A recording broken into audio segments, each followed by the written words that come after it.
Hello, welcome back to school. Um, this is going to be a video. I was talking with someone I'm in communication with a group, and every once in a while we post emails back and forth. And he was curious about like my vision. What's up with that? So this is gonna be that video talking about that. I'm not gonna go into all the details, but just kind of run down some of the stuff that's going on. Um, so I was born with what they call retinopathy. Pardon me, retinopathy prematurity. Um, I know there's like different levels, I think, and I don't think I was ever told like what level mine is. Like I could still see, but yeah. Um, so that's like the the number one thing. Um, when I was at university, um, I noticed my eyes going wonky. Like I just I don't know, like I couldn't really explain it because I didn't know. Um, but I could tell that they were kind of getting wonky. This was like in 2011-ish. Um, and 2014 was when I left, right at the end of the oh gosh, what is it? Well, really, it was like I officially unenrolled, I think, at the end of that that winter semester before what they would call J term between Christmas and your spring semester.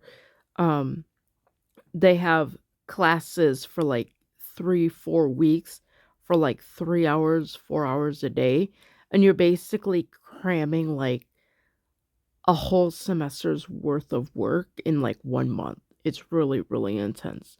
um but yeah, I took a history class that way and it was horrible. um but I officially moved back in 2014, but I left university at the end of the 2013. Um, in the winter after the December examinations and juries. Um, but I was still noticing stuff was kind of funky with the eyes. Um, I noticed things, but I didn't really know what the heck was going on. Um, in I think it was like 2016, I I had a eye person look at it, and she said that they were cataracts. So she told me that there was surgery and things like that, but she said that because of my pre-existing eye condition, that there would be higher risks of complications and things like that. So, I went and did my research and I saw exactly what they do, and um I saw, the ups and downs and all this other stuff, and I asked people. um I had a lot of the people that I talked with that had this were elderly, like not like old, but they were, I would consider them seniors. Um, but they were still active. Um, and they all said that, oh yeah, it's wonderful. But the thing is, none of these people had a pre-existing eye condition. Um, so I talked with one person that did and still does, and he said he had it done, and he started, like, after he went back home, whatever, he started to notice his retina starting to detach. So he went back and says, I need to get in to see like an eye doctor like now. And the girl at the front desk is like, no, you're gonna have to set up an appointment. And he's like, no, my retinas are detaching, you know. And so he was able to get in and get that, put back, lasered back together or whatever, I don't know. Um, but he had kind of his vision isn't as bad as mine, but he does have weaker eyes. Um, so he is the only person that I have that I've talked with that um had this done and had a complication after the fact.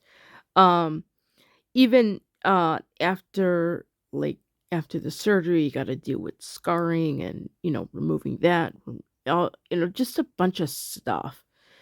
Um, and so I went and did my due diligence research, and I learned that like a lot of the chronic issues that people have nowadays, a lot of it stems down with, comes down to just the nutrition that we're eating. Um, a lot of us have insulin resistance and pre-diabetic issues, and you know, people have more severe diabetic issues. Um, and all this like could be prevented, but the doctors aren't really looking into this to really help people because their income is based off the drugs, the pills, and the surgeries that they give people. Um, so that is, they don't. I don't want to say that all doctors are like just evil. Um, I'm like 99.9% sure that a lot of them are really sincere about what they do. But because most of them are just being, they're just doing what they were taught in school, and they're not actually doing real research on their own to see, okay, um, take for instance with Dr. Jason Fung. I know this is like going way off way off the eye issue, but it is important. So there's a doctor I ran across a couple of years ago. Um Dr. Jason Fung, and he deals with people with like really really severe diabetes. And he is, dealing with the whole like kidney aspect of it. Like I guess once your kidneys shut down, like it's kind of the end of the road for you. Um, but, he was telling his patients, "You gotta lose weight." And so the patients are saying, "Hey, we're doing what you're wanting us to do. We're doing our insulin, we're doing this, and we're doing that, but it seems like we're just keep gaining weight regardless what we do." So he started looking back at these numbers, and he started noticing that, "Oh, well, if I gave this person, this, percentage of an increase, they gained weight even though they were eating the nutritionist stuff and all this other stuff, um and doing, exercises and things like that." And so he started to think, well, I wonder if giving them insulin is causing them to gain weight, what would happen if I reduce the insulin? And so, he talked with his patients, and he talked with them about this, and a couple of them said, "Yeah, sure, I'll try it." Because he didn't have, like, research back. I mean, I think there was, like, some guy back in the early 19 or 1800s, I don't know, but there was something that was done, but the modern doctors, a lot of them 'em don't know about it. Um, but there's been studies that say, yeah, in reduction of insulin, um, for weight loss is like huge, huge. Um, but the thing is, a lot of people back in like the 1900s or the 1800s, a lot of them were healthy. They didn't have to deal with, you know, they didn't have obesity the way that a lot of the world is today. Um, so he started this doctor. He started reducing his insulin on his patients. Um, and so they very gradually started to taper back on this stuff, and the patients would come back and like, "Hey, I'm feeling so much better. I'm, losing weight and all this other stuff." You know, and there came certain patients where their insulin got to a normal level for them that they didn't have to take insulin. And so he started this Dr. Fung, he started doing more research, and he started to learn that by um, doing intermittent fasting and stuff, and for some people, prolonged fasting, um, then like you could significantly drop your insulin levels and actually use the fuel that your body has on you to survive. Um, and so that's one of the big things. And apparently from oh gosh, what is it? Dr. I think his name is Dr. Eric Berg. He has a video out there that talks about the vitamins and things that specifically pertain to the eyes. And I think mine, if I'm not mistaken, I think I'm might be low on what is it? D3? No, B3? I don't know. I'd have to look at it again. But I think it's like one of those B vitamins. I don't know exactly which one because I no one's ever taught me about the vitamin thing or the nutrition thing or anything. Um, so I'm kind of having to figure this out. And I've done um intermittent fasting off and on. It's kind of a hit and miss because I don't have anyone to really support me in this because a lot of people I talk with, they're like, "Well, you you're not supposed to fast because it's really dangerous and all this other stuff." I mean, and there is legitimacy for that, but if you're not like pregnant or you're not doing, you're not on a insulin thing for diabetic things, yeah, then you don't want to do stuff that's going to mess up your medications and stuff. I mean, that's definitely something, you need to talk with the doctor about, but um I don't have any of those issues. I'm not with child and I'm not having, I don't take insulin or anything. So, as far as my understanding, um and I did talk with one of my doctors about this, and they said, "Yeah, you're healthy enough. I mean, you can fast." So, um, you know, um, so yeah, that's kind of like my ups and downs with that. So the thing is, um, back to the vision. I didn't mean to go into a whole, you know, thing about the insulin stuff. Sorry. um, but back to the vision. So I left university. I had the like early stages of cataracts, and I think I noticed some like even before like this eye exam. Like I was looking through a monocular and I saw like just a little tiny like yellowish thing. I didn't know what it was, but and I talked with the person, they're like, "Oh, I don't have that." It's like, so yeah. This is, you kind of learn what you learn. So the thing is with the cataracts is cataract it's nothing to do with like having a broken lens or anything cuz what's going on with the cataract is that you you have free radicals and proteins that are just roaming around in the body. And usually they are kept in check so that they don't overrun the body. If you have a whole bunch of high carbohydrate processed foods, we'll just say processed foods, sugars, stuff like that. If you have that a lot, like over time, um, then you're gonna like throw your body hilter kilter, and pretty soon your free radicals are just gonna overwhelm everything. And they say, I think it's the eyes, the nerves, and something else that is affected like first. And obviously I already have poor vision to begin with.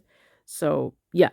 Um so the cataracts, they can they can be removed surgically, which basically involves the doctors going in there, cutting your eyeball, and in short, taking a little sledgehammer. I say little because this is in relation to your eyeball, but this is how I think of it. Um, they take a little sledgehammer, they crack your lens, and then they, kind of shatter it somehow. I mean, there's a bunch of little gooey stuff that goes in there first, but in short, this is what's going on. Um, Gooey stuff goes in, and then they go in there and they crack your lens, and then they shatter it. Then they go in there with the little vacuum cleaner and they suck it up, and then they put in this artificial lens. Um, and then they, take out that gooey stuff, and then they stitch up your eyeball so it's back to normal, and then you rest and your eye kinda heals. And so, basically, what they're doing is they're taking a perfectly good lens that you have given by God, and they're just taking it out and putting in a fake one and say, "There, we fixed it." But is that surgery, is that going to fix the underlying cause for why the cataracts showed up in the first place? The free radicals, the, high protein that builds up. No. That surgery is not going to address the underlying cause. That surgery is basically a band aid for what is really going on within your body. And this is the thing that a lot of people don't understand, or they don't want to hear, because to really fix the underlying issue, it's going to take a lot of work, and a lot of work that doctors and most people just don't want to do. Um so that's my take on the whole cataract thing. Um the Let me see. So there's the ROP, there's the cataract. Um, in 2020, in August 2020, no, August 2022. We don't want to talk about 2020. August 2022, um, I got really sick with something. I don't know what it was. We can have speculation of what it was, but we don't have official testing to verify that it is what it was. So to this day, I cannot clarify and say dogmatically, I had XYZ. Um, we can deduce, but we can't really, or what is it? We can like infer, but we can't really say dogmatically, yeah, this is what you have or had. So I was sick for like 3 weeks, 2 to 3 weeks. And like it affected my eyes like really, really bad. Um, I had excruciating headaches and things like that. Eye pressure was high. The vision just got all super, super blurry. Um, it was it was bad. Um, the As I was starting to get better, the right eye did clear up. It did, um, you know, it went back to normal, whatever normal is. Obviously, my normal is not gonna be your normal. Um, and the left eye, it took a little bit longer. Um, and so people were really concerned about the left eye because it was still red and it was runny and all this other stuff. Um, and so I went in and I seen an eye doctor, and he says, yeah, the pressure's really high and all this other stuff. Um, and so he gave me some eye drops, and they were working, but um, they weren't like I think they were making it worse. Like, I don't like, you know how, like, sometimes they say these are the things that could happen? Um, that's kind of what I felt was going on because it wasn't causing it to really, like, get better. Um, so and this eye doctor had me go see another eye doctor, and he gave me, like, 4 4 different drops, and I'm like, "No." I mean, by this point, the thing is, I just wanted someone to look at the eye and tell me what was going on. I didn't want any eye drops, I didn't want any drugs, I didn't want any of that. I just wanted to know what was going on with the eye. And so the guy looked at the eye after, like, me sitting there for almost an hour and a half, and I had an excruciatingly horrible headache, um, at this time. I was super stressed out, and it's just like I did not want to be there. Um, so I had the guy look at the eye, and he says, the right eye is okay for what it is. And he looked at the left eye, and he's like, yeah, the left eye is okay, but the only thing is that it just looks really inflamed.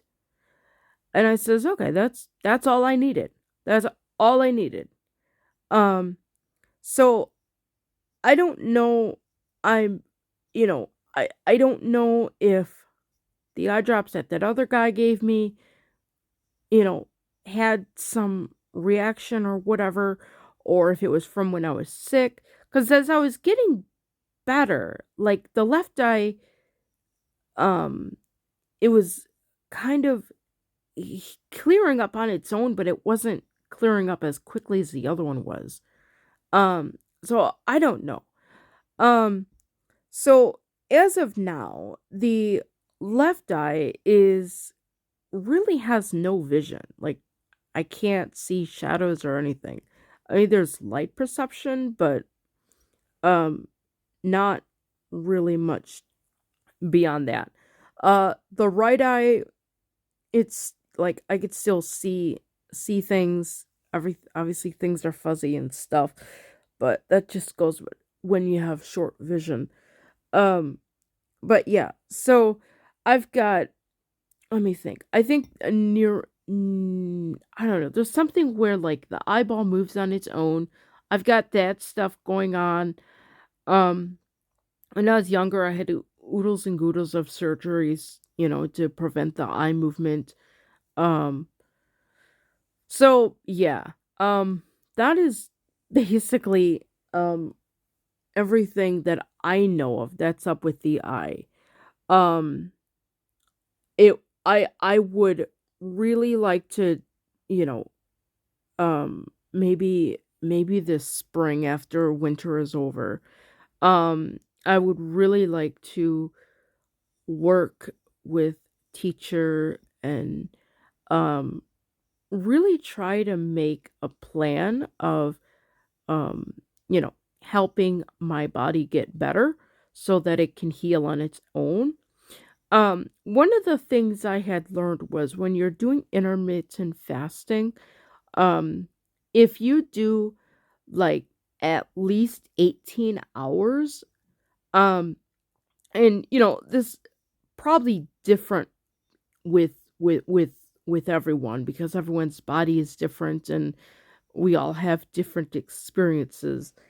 But in general, if you are fasting for about 18 to 24 hours, your body will begin the process of um autophagy, autophagy, autophagy. I don't know. Um but basically that's when the cells like are like all like your so basically like your insulin levels have dropped. Not like dangerously dropped, but they've dropped to a healthy medium for your body to work with. And at this point, your stomach, your digestion has resting period, and your body can then go through the body, like the good cells can go through and clean up all the junk and stuff that's going on in the body. Um, so like with me, more than likely, uh, the eyes would be cleared up because there's probably a bunch of junk running around among the eyes. Um, and probably with some other stuff that I've got going on. Um, like if you've, like sprained your foot or something, there might be, I don't know, stuff with that might be gone through and cleared up. Um, but like this only happens like if you give your body time to rest. Like, because eating, I guess, like if you eat like in digestion, that takes a lot of energy for your body to do. Um, Also, I'd heard that because your body is going through this cleaning stage, um, you'll just experience like headaches and just funky stuff that you would need to stay well hydrated and drink lots of water. Um, but yeah, so and the funny thing is when I got sick, we had teacher and I had said we were talking about this, um, and he had says, okay, if you're comfortable with it, then I'll let you do it because he didn't want me to like get into any dangerous healthy stuff, and I told him, I'd let him know if something dangerous was happening, like something out of the abnormal. Um, but so we had worked that we're gonna drop, what is it? 1 stone a month, I think. That's what we're gonna do. Or close to that. I don't know. But I got like that month that I was really sick, I got down to 14 stone. And I was like really, really happy. Um, but then after I started to get better, I started to get like, I don't know, like I started eating again. And then of course all that came back. So it's just been an up and down thing. Um so hopefully like in the spring, I might be able to work on that and try to monitor that just between teacher and I. Um but yeah, and I'm sure it would probably help with like my overall like emotional stuff too. Um and whatever else that goes with, being healthier. But yeah. So, and hopefully obviously, it'll help with the eyes. Um prayer and fasting. um so um discipline. So, I think that covers pretty much everything with that I've got going on with the eyes. Um that is in short um my yeah, pretty much everything with my vision and a little bit of other stuff. So, um to SB, I hope this helps answer questions and things like that you've had. So, all right. Um if you want to like, share and subscribe, and don't forget ring the notification bell for all notifications.